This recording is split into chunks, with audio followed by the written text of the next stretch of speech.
Kyle, I agree with you in a lot of ways, but the things I've learned more than anything, and I hate using this expression, but it is so true. William Shakespeare has a saying that expectation is the root of all heartache. And you know what? Yeah. that that is, that is so true with anything you do in life.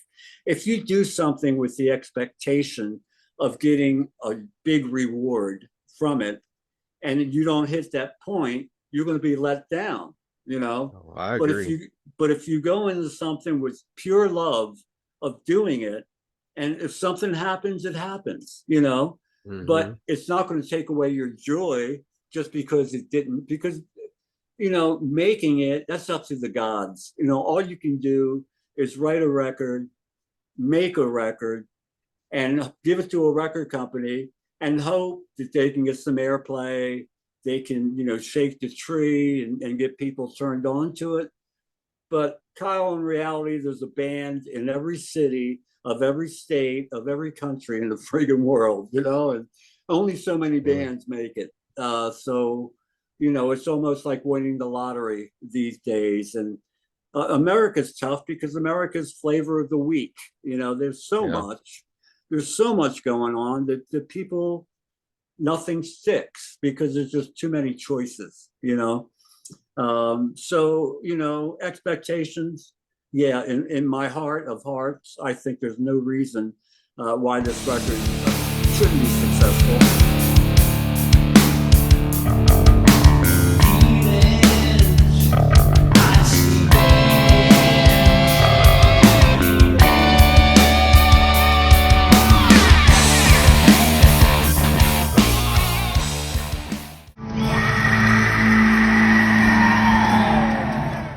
Listen to the vibes. Welcome everyone to another episode of Listen to the Vibes. Man, I am stoked because I have the one and only Frank Ferrara here, and he is the bassist and vocalist for a band called Bang. And after how many years since the last album? 2004, so 19 19 years. years. Yeah. Well, y'all Wow. haven't missed a step, man. And I want to say, if I had to describe listening to this album, I always say, man, I wished I could go back into the 70s and hear my favorite band's albums for the first time. And it felt like I was back in the 70s, hearing my Wow. favorite bands for the first time. And it's incredible, man. I wish nothing but the best for this album because you deserve it. Oh, Kyle, I appreciate that, my friend. Yeah, 19 years seems like a long time, but it went by pretty quick. It's amazing how the older you get, the faster time goes. Lucky for us, I've known Frankie, the guitar player. I was born in Italy, came over when I was 5, ended up going to the same Catholic grade school that he did. And I was the guy, the little Italian kid that couldn't speak English, and he was the nerd that didn't have any friends, and we kind of just bonded. And he was already started playing guitar, and I wanted to play so bad once I saw the Beatles that we just started learning Kink songs and Animals and all this great stuff that was out in the late '60s. And lo and behold, that bond, has gotten us through all these years. Even though it was 19 years in between records, you make magic with somebody, Kyle, it never goes away. You can kind of see each other again and pick up right where you left off. And so that we had that chemistry that's continued. And with Tony's lyrics and the great job that Danny, our new drummer, did, it felt great to be able to put another me together because like I said, we wanted to finish the circle as best as we could, and I think we have. I think Oh, we yeah. have. Oh, yeah. Now, I read that they said you were the American answer to Black Sabbath. You know what? It's funny you say that, Kyle, but technically, when we started, we were considered a grand Black Zeppelin, a cross between Grand Funk, Black Sabbath, and Led Zeppelin. And in a way, we were a rock band. Back Mhm. then, everybody would boogie, and we were a rock band with a groove. And to me, metal music, the Bang album got us into that genre. But as you can see, Capitol tried to turn us into a top 40 band. We were trying to compete with Helen Reddy. I Am Woman. That's what was on the radio back then. Right. And you didn't hear a Marshall amp and a Les Paul guitar on the radio. So Capitol tried their hardest to make us a top 40 band. And back then, Kyle, you did an album every 6 months. So to go from Death of a Country to the Bang album to the Mother album, you're talking about a year and a half, which is pretty quick. But I think we always, we were compared to Black Sabbath, which is, it's an honor in itself. But I always thought we had our own style. I never thought we should have been compared to anybody. But people want to put everybody in a box. They want to put everybody in a certain genre. And we were just a good hard rock band, with the groove. And so I'm proud of that. I'm proud of what we were able to accomplish, on a whim, going to Florida and, crashing Rod Stewart and Deep Purple and, talking our way into playing. And next thing we know, we're on Capitol. And what a crazy time it was. Exciting. What was that like, crashing a Rod Stewart show? Kyle, you know what? It's there is a book out. It's called The Bang Story. It should have been a movie years ago. You know what? It's funny. I've always believed in fate, and opportunity is something that you try to be ready for when it comes. But Kyle, I'll be honest with you, man. We were going to Miami for no other reason except somebody told us there's somebody that might like you guys and want to book you guys. So on a whim, we decided to go to Florida, got to Daytona Beach, 24 hours after we left Claymont, Delaware, which is right on the PA Delaware line. And first night we get to Jacksonville, Kyle, and I bought a 4-finger ounce of Great Colombian pot for $15. $15 for an ounce, right? But we had no rolling papers. It was like, wait a minute. And Daytona has a short little boardwalk. It's only maybe a couple hundred yards long. And we got up to the boardwalk, and Kyle, it was 5 minutes to 9. And the guy had his key in the door, ready to close. And we're going, man, please, we just need some papers. So we talked him into it. He let us in. And while we were buying the papers, we looked on the wall, and it said free concert in the park Saturday, which was the next day. And we said, look, we have a little band, we like to play that show. And he goes, he says, that's an old poster. He said, that was last week. But he says, oh, you have a band, huh? And he was busting our chops a little bit. And we said, yeah, we have a band. Well, and he goes, well, he says, Rod Stewart and Faces and, Deep Purple are playing in Orlando tomorrow. Why don't you go there and see if they'll let you play? So we stayed at the campground that night, Kyle. We're drinking some beer, smoking some joints. And we said, what the hell? Let's go to Orlando. So we got up at 8:00, drove the 4 hours to Orlando. Kyle, no security back then, brother. We had a Vista Cruiser station wagon with a 6x8 U-Haul with all our trainer amps and Tony's drums. We pulled right behind the auditorium. Nobody stopped us. We're waiting to get arrested. Nobody stopped us. We walked in. Showco was setting up the PA and the staging, and nobody stopped us. We kept walking, knocked on the door. Now, Kyle, the janitor could have answered the door, okay? Knock on the door. This guy pops up looking at us like, who the hell are these guys? And we said, we're Bang. We're from Philly. We're the best effing group in the world. We want to play tonight, right? So he looked at us and says, you have your equipment? We set it right out in the U-Haul. He says, well, bring it in and set it up. I want to see what you got. Turned out to be he was the promoter, right? So we came in, set up everything, did a couple songs, and he came over and says, he says, you guys sound pretty good. He says, I think I'll let you open up the show tonight. So within 48 hours of leaving Delaware with no friggin' clue where we were going, we're opening up for the Faces and Deep Purple. And talk about surreal. And we played while the people were coming in, Kyle, but we didn't care. And back in the day, all the bands was set up in front of each other. And so Deep Purple was headlining. Rod was next, and it was a group called Matthew Southern Comfort who had a hit with the song Woodstock.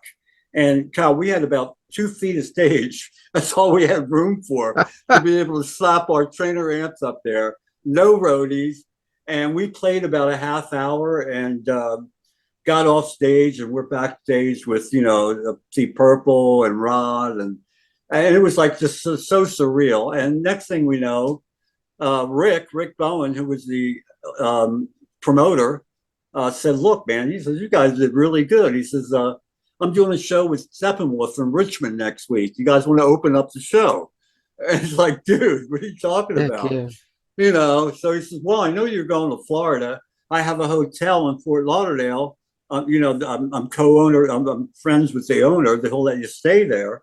So we ended up going to Fort Lauderdale, crashing at the Escape Motel. He came back. We went to Richmond and did the Steppenwolf show. And not only that, besides Steppenwolf, Bruce Springsteen had just came out, Kyle, and he came out with just an acoustic guitar and just did an acoustic set for like, a half hour. And the show was great. And after that, he says, "Look, I'm doing some shows in North Carolina with the Guess Who." And back then, Kyle, the promoter could put whatever opening act he wanted to. A lot of major bands went out for themselves, and whoever the promoter, would put around them was up to the promoter. Now, obviously, bands go into a city and they try to get, a band that's popular in the city. But back then, we only did actually 3 shows with Alice Cooper in a row. Wow. We never went on tour, for a full 30 city tour with anybody. 3 in a row with Alice. We played in Fort Worth, in Dallas, and San Antonio with with Alice. And so yeah, it was wonderful to be able to jump from band to band to band instead of being stuck with one. And yeah, it was a heady time, man. Started playing when I was 13, 16. We opened up at the Spectrum in Philadelphia for the Young Rascals. 2 years later, we got a deal with Capitol. And here I am at 18 going, wow, do I go back to 12th grade or do I sign a record deal? Easy choice, easy choice. So yeah, imagine. Man, feel really, really, really lucky. Again, Kyle, if it was 5 minutes later when we needed those rolling papers, we would have never heard about the concert. And we probably would have came home with our, tail between our legs and going, well, it was a great trip. But just the fact that that moment in time, everything lined up perfectly for us to be able to create such a enormous break for ourselves. My God, I mean, it was incredible. And then we ended up going to Criteria Studios. What a studio that was. Actually, on our Death of a Country album, the piano in my window is actually the piano that Eric Clapton used on Layla in the studio at Criteria Studio. Wow. And the Allman Brothers did their live album there. And then, of course, our engineer turned out to basically produce the Bee Gees when they did the whole Saturday Night Fever thing in the late 70s. So incredible studio in Miami. So yeah, we were just blessed. But then we found out real quick we were cursed too.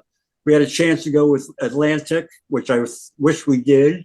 They were more of a rock label. But the Beatles were in Capitol. It was like, wow, man, But, back then, Kyle, you don't know anything about the business, and that's what it is. I met people through the years who say, I'm not in the music business. I'm in the business of music, which is like selling shoes, okay? Take the heart right out of it. And music is nothing but heart. And without heart, I don't think you can have any music that can really stand up to being good, because you better have some conviction. And, you better have a lot of heart when you do music, or people just aren't going to get it if you don't, Yeah, there's a few bands out now that I can say have some heart to them, but a lot of it just seems like, I don't know, a corporate Yeah, get formula. music. Yeah, corporate Formula. formula. Let's do Yeah, this. yeah. I mean, that's what happened to the hair metal bands in the All the 80s. 80s. Exactly. I mean, you had to have a ballad, and Hmm. you had to have a party anthem song and all that, and it ruined it. It ruined it all. I feel blessed to live through the 60s with all the great music in the 60s. But then, Kyle, in the 70s, everybody was unique to themselves. Hmm. The Who sounded like the Who. Everybody sounded like themselves. Once the 80s came, it became formula, big hair, glam, and they locked into a style of music. You couldn't tell the difference between Poison and Rat and all those bands. I mean, they were exactly the same. And it's like, my God, they're clones. It's like Hmm. cloning sheep. And it's like, my God, and people, unfortunately, they're fed what to like. And you know what? If that's all you ever hear, that's all you ever know, and that's Hmm. all you have, then you're going to gravitate towards it, but which is sad because like we grew up, with so many different bands, we could pick and choose. I mean, there was so many, but in the 80s, 90s, not that there wasn't several good bands, but there was a lot of the same, the same, the Yeah, same. And it was hard exactly. to distinguish one from another. And that's what the 70s had going for it. You could tell who was who back then. Oh, most definitely. You had quite a bit of a health scare, read, and Yeah, I did.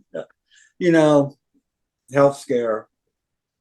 I really don't like to talk about it. Yeah, I had a couple situations last year where I actually died twice and was revived. oh my gosh. Um, but that's neither here nor there. Both times I was incredibly lucky to have someone there to see what happened.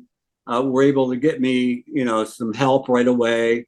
And Kyle, I'll tell you what, it changed my whole philosophy of life.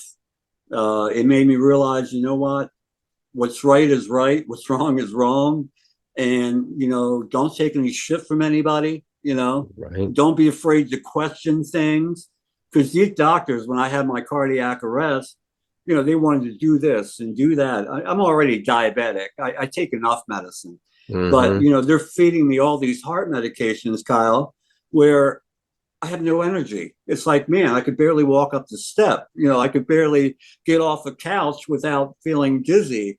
But what it did was, I really think God saved me for one reason, and that's for me to be here to see what was going to happen with another me. We spent a lot of time working on that record. I love it. It was fun, and we did it remotely too, which was a whole other deal. Frankie's in Virginia. I'm in Philadelphia. Our drummer was, outside of Philadelphia. We all did it remotely. The fact that the album sounds tight, like we're in the same room, Hmm. really makes me happy, because that's how you did it in the old days. You went in with your drummer and your rhythm guitar player. You laid down a basic track. Then you layered it on top of that. But doing it remotely, I did the vocals, the keys, the bass, here at my place. Frankie did all his guitars in Virginia, and Danny did his drums out in Coatesville, which is outside of Philly. So yeah, I'm jazzed. It took a couple of years to do it. It's a lot easier to rectify questions when you're in the same room, you know. But Hmm. when somebody mails you something and goes, "Man, here's an idea. What do you think?" And then all of a sudden you're getting it, and you go, "Okay." Then you got to say, "Well, I think it's okay." But things you would get done in 10 seconds if you were together, take days. It's like, man, I don't like this. Take me back to when it was cool, being in the studio together. That vibe of being together and creating is what it's all about, man. That's what you live for as a musician. Yeah. Well, I could have sworn y'all were in the same room the way the album sounds.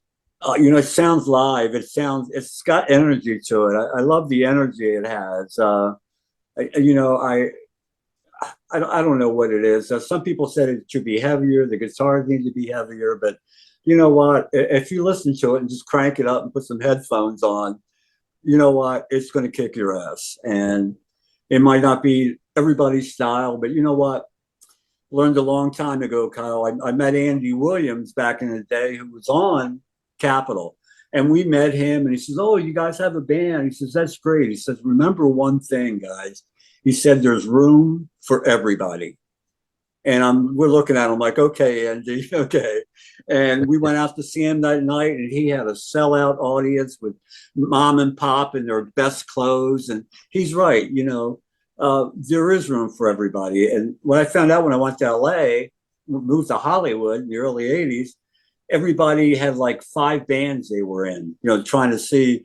It's like throwing something against the wall and seeing what's going to stick. Right. And it's like, dude, all you really got to do is do what you believe in, and the audience will find you. You know what I mean? Yeah. Instead of trying to say, all right, I'm going to do country, or I'm going to do disco, or I'm going to do rap. Do what you love the most. That's what's going to come over, and the audience will find you. Quit trying to find an audience by copying somebody else. Exactly. And, I'm too old to twerk and show my boobs, so I'm hoping music is still a good thing to have. And just remember, Tiny Tim had a #1 hit at one time. So Sure did. There you go. And boy, how innocent were those times. My God.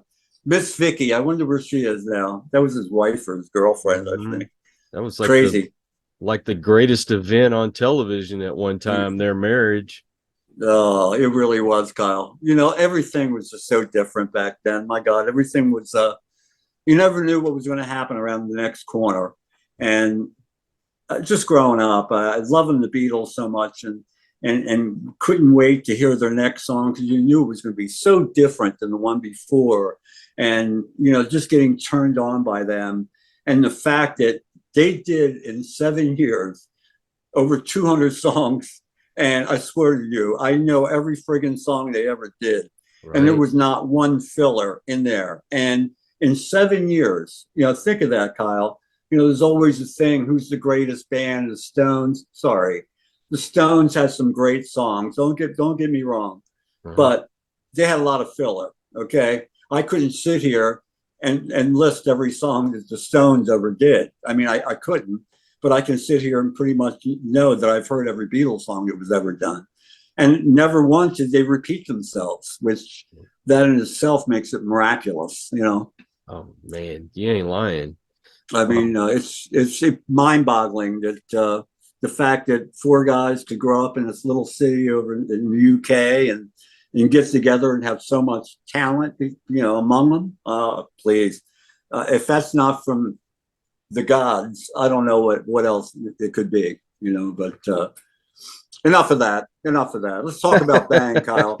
But it's just, it inspired me in the beginning, and it still inspires me today.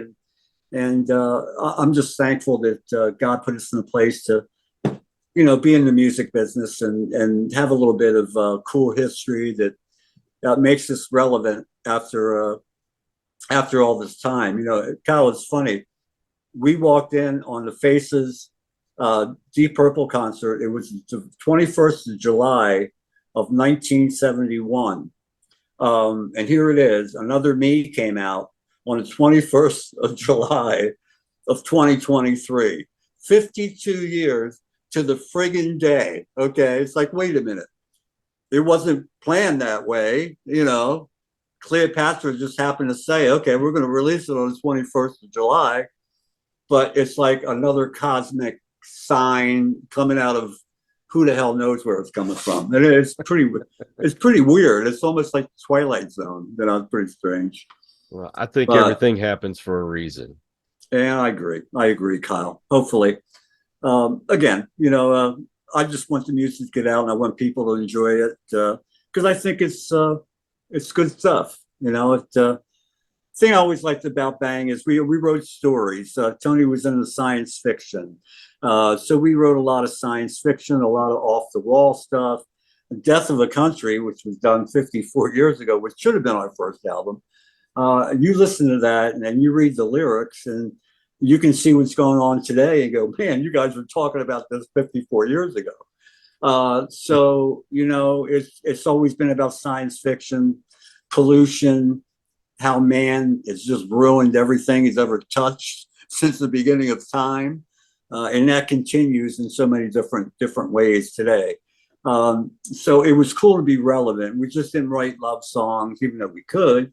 We wrote songs that had stories, you know, Our Home, Red Man, Questions, you know, Lions Christians, you know, Mother. They were just all about things, stories, you know, and that I really liked, instead of, you know, just talking about, hey, baby, you know, let's go have a drink and, you know, let's get laid. And, we were kind of, you know, a little deeper, not a lot deeper. I mean, not that you can't do those kind of songs, but I like the fact that we told stories, and that was fun to do it like that. My favorite on this album, it's the last song. I believe it's called This Night. Oh, I love it. Yeah, This I love Night. the song. So I haven't gotten the lyrics for all the songs. So what's This Night about? Oh, This Night is about waiting for the sunrise so far from my home. It's about being out with some friends and things just going crazy. You know, you're a little too much, you're too little buzzed, you're seeing things, you're hearing things. And basically it's a story about almost sounds like an acid trip from back in the day. But if you want to look at it that way. But basically it's just a story of a fear of being in a situation that is not in your control, and you're just looking around wondering what's going to happen next. And that's what This Night is about. Mm. And great song, by the way. Great song. We were thinking of opening the album with that one, which wouldn't have been a bad choice, but you know, Another Me turned out to be a good one too. So but This Night, yeah, I love This Night. I love the way it feels. I like the way it growls. And Frankie played some great guitars on all the songs. Oh yeah. Not just on This Night. And you know what? That song, I wrote the beginning of that song maybe over 30 years ago. And that and Man of God were songs that I had that we turned into Bang songs. Because when we decided to do this, it was like, all right, we're going to do a Bang album. We're going to go back to our roots as much as we can. And our roots were Tony's lyrics, my vocals, and Frankie's guitar. You know, that's what we were always known for. And I think we captured it pretty well on this album. So happy with it. Did you have a theme in mind when y'all did this album? No, we had a little template. We were going to make it a live, heavy guitar album. Mm-hmm. Frankie had a thing about no fucking keyboards. There are no keyboards, and it's like, you know what? Time out. All right. Sometimes keyboards can add something. So you know, Man of God was our production number. We've always had, you know, one tune, whether it be Bow to the King or Last Will and Testament. We always have one tune that was going to be a production number, and Man of God was going to be a production number. And I went crazy with just all the keys, different sounds, and I loved it. And in Two Angels also, the keyboard was brought in. And to me, it's the hook in the chorus, if you really listen to it. And it just accents the guitars. But yeah, we wanted to stay true to our roots, very guitar oriented. And I think we accomplished that, even though there's some keyboards in there. But yeah, we had a goal in mind to sound like Bang. And you know, our music album was a light album. Frankie used Fenders. He got away from the Les Pauls. We were trying to make our record company happy, but you know, Bang was always in your face guitar, you know, driving music. So that's what we wanted to do. And I think we're Broken Toys. And in fact, even Tin Man, Kyle, our first single was Questions, which had a shuffle, a boogie shuffle, which we learned in Texas. Everybody was doing that stuff in Texas. Who was it? Blood Rock, Lee Pickens, all those guys. We were friends with all those guys, and everybody would say boogie. It was just a shuffle, just a shuffle feel. And then we kept saying, Frankie kept saying, we got to do another shuffle, got to do another shuffle. And if you listen to Tin Man, it's basically a shuffle, feeling pretty much it's a galloping bass kind of thing. And so that sounds almost like Questions. So we kind of try to use our Bang album as a template for how we were going to lay this one out. We knew that the third song on the Bang album was Last Will and Testament. So we said, okay, the third song on this one's going to have to be Man of God, because that's the only. So we try to set it up in that way. Ended it with This Night. On the Bang album, we ended it with Red Man. So, we kind of try to look at it. The side 2, we opened up with Two Angels, which was similar to Our Home as far as the intro and the sound of it. So we try to get as close to the Bang album as we could. But the Bang album, Kyle, we had Death of a Country. That's what got us our record deal. We were totally waiting for Capitol to release that. But when we signed, they said, we don't want to release Death of a Country. It's a concept album that might go over people's heads. So they sent the producer down to Florida, and he said, guys, they're not going to release Death of a Country. He says, you got 2 weeks to write me a new album. So we wrote the Bang album in 10 days, and here we are. And it turned out to be our most popular album. But Capitol stopped working it. Questions got up to 49, I think, in Billboard. And they just basically stopped working it and went to something else. And then they continued to try to make us a top 40 band. And we did the best we could, and we just try to have as much fun as we could. And I love all our albums. To me, they're all Bang, even though they're different flavors of Bang. You can still tell it's us. You can still tell that these songs were written by all three of us. So I'm proud of that. Because Kyle, if I had to make the same album every time, come on. Yeah, I mean, how boring would that be? If you're not going to grow, then come on. What are you doing? And I like the fact that we can write a country song if we had to, or write a love song. I think it's great to be able to be flexible like that, And you know what? At 70 years old, it's hard to have the attitude you had when you were 18. You know what I mean? To have that much energy and to have that, yeah. I mean, that was a product of being young. But when you're pushing an old age, you don't have the energy you once did. So, it's a whole different mindset. But, I think we accomplished that. I like the growl the music has. I like how it just percolates and, undulates underneath. And I'm proud of it. I think it's a cool album. I hope something substantial happens, that we can hopefully go out and do some shows again. They'll have to be one-offs. It's hard getting around in vans. This is the van stage, but nothing like getting on stage. That's why you do it.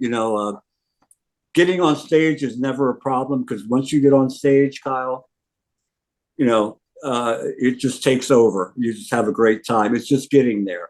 The travel in between, the stuff you have to put up with. That's the hard part. Getting on stage is so easy.